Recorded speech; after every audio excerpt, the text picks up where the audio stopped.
Hey there, in this quick video I'm going to compare the 3225U with the BenQ 3220U. What are the main differences? So the first thing is the price. I really depends like where you're buying it from, but the 3225U should be like more expensive in general terms.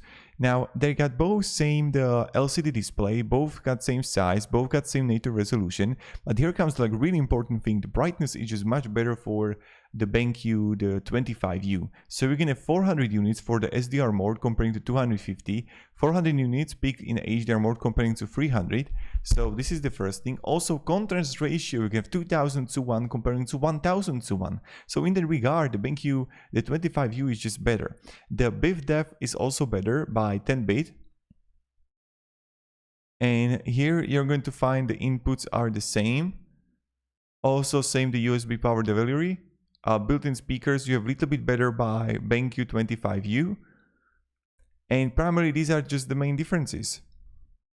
Yeah, just wanted to make this quick video for you. What are the differences of what you can expect from both? So the brightness and also the contrast ratio is just better for the 25U. Have a great day and goodbye.